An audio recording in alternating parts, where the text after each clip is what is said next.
여러분은 여러분의 재능으로 어떤 삶을 살고 싶으십니까?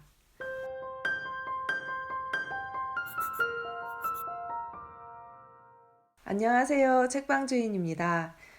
오늘은 제가 옆집 픽으로 돌아왔고요. 9번째 지능이라는 책을 한번 소개하고 싶습니다. 이 가을에 아이들과 함께 어떻게 우리가 이 세상을 바꿀 수 있을 것인가 질문하는 시간이 됐으면 좋겠네요. 9번째 지능은 청림출판에서 출판을 했고요. KBS의 세상을 바꾸는 9번째 지능이라는 제작팀이 이 책을 냈습니다. 다큐멘터리로 먼저 소개가 됐기 때문에 다큐멘터리를 보시고 이 책을 보셔도 좋을 것 같습니다. 이 책을 한 문장으로 요약하면요. 당신은 자신의 재능으로 어떤 삶을 살고 싶은가? 여러분은 여러분의 재능으로 어떤 삶을 살고 싶으십니까? 이 질문에 대해서 답해보는 시간이 되었으면 좋겠습니다. 9번째 지능은 8가지 다중지능에 대해서 잘 알고 계실 텐데요. 우리에게는 IQ뿐만 아니라 다양한 지능이 있다라고 소개를 했던 8가지의 그 다중지능 외에 9번째 지능이 있다라는 것을 하워드 가드너 박사가 이렇게 흐리고 지나간 것을 다른 여러 학자들이 보다 발전시켜서 영성지능이라는 개념으로 정의한 지능입니다. 이 9번째 지능은, 영성지능은 이런 질문을 하는 능력이에요. 우리는 누군가? 나는 왜 사는가? 우리는 어디서 와서 어디로 가는가? 삶, 사랑, 죽음의 의미는 무엇인가? 우리와 신과의 관계는 무엇이고 그 본질은 무엇인가? 이에 대해서 답하는 지능을 뜻하고요. 이런 질문을 하는 사람들은 또 다른 측면에서는 다른 사람에게 우리는 어떤 영향을 끼치고 있는가에 대한 질문을 계속 하게 된다고 합니다. 그런 측면에서 이 9번째 지능은 다른 8가지의 그런 지능을 보다 더 발전시켜주고 똑같은 재능을 가진 사람이라 하더라도 어떻게 다르게 살 것인가에 결정적인 역할을 하는 지능이다라고 소개를 하고 있어요. 대표적인 예로 괴테와 괴벨스를 소개하고 있고요. 괴테는 잘 아시는 사람이죠. 그래서 천재적인 문학가이고 이 사람을 통해서 굉장히 많은 사람들이 삶의 어떤 희망을 본 그런 글들을 많이 쓴 작가입니다.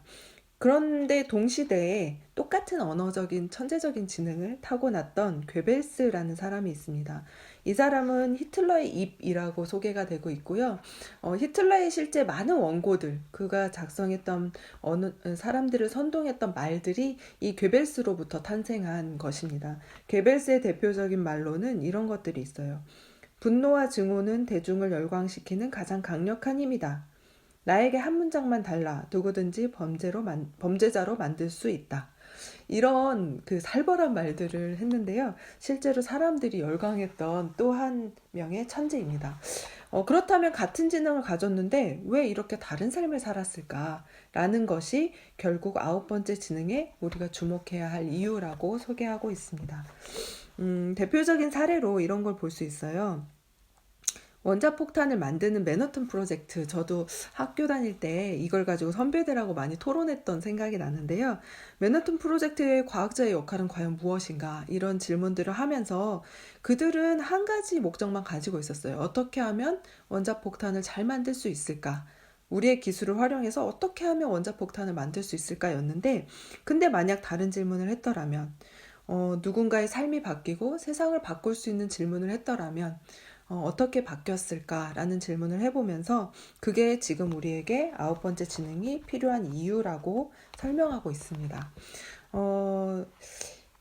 그렇다면 9번째 지능은 타고나는 것인지 아니면 개발이 가능한지, 이 책에서는 충분히 개발이 가능하다라고 소개하면서요. 아이들에게 이렇게 대화를 해보라고 합니다. 피아노를 잘 치는구나 라는 칭찬을 넘어서 네 피아노 소리를 들으면 사람들이 위로가 될 텐데 그런 기회가 있으면 해볼래? 라고 질문을 하는 거죠. 그러니까 내 재능을 가지게 된 이유, 그리고 내가 어떤 삶을 살 것인지, 다른 사람에게 어떻게 기여할 것인지 이런 질문들을 하다 보면 아이들에게 아홉 번째 지능이 개발이 된다라고 표현하면서 내 아이가 왜 사는지 스스로 답하게 하라라는 것을 소개하고 있습니다. 한번 아홉 번째 지능 읽어보시면서요. 제가 이 책을 소개하게 된 이유를 잠깐 설명드리면 지난번에 저희가 미래 역량에 대한 세 권의 책들을 소개를 드렸는데 그 이후에 많은 토론들이 계속 일어나고 있어요. 이후에도. 근데 그 세 권의 책을 보면서 우리가 드는 공통적인 의문이 하나 있었습니다. 우리 아이들에게 이러한 역량을 가르치면 미래를 다 충분히 살 수 있는 건가? 우리가 기독교인으로서 아이들에게 이러한 것만 가르치면 되는 것인가? 이런 질문이 들 때 저는 이 아홉 번째 지능이 그걸 완성해 준다라고 생각이 듭니다.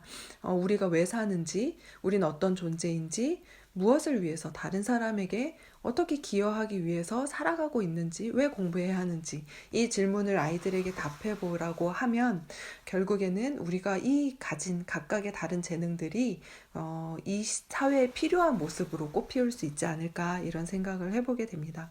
저도 아이한테 한번 물어봤었어요. 되게 어릴 때였거든요. 5~6살인데도 뭐라고 대답을 하냐면 너는 왜 살아? 이렇게 물었더니 난 엄마의 기쁨이 되려고 살아 이러는 거예요. 아, 아이들이 알고 있구나. 왜 사는지, 어떤 존재가 되려고 사는지를 계속 물어보시면서 한번 답해보는 시간이 되었으면 좋겠습니다.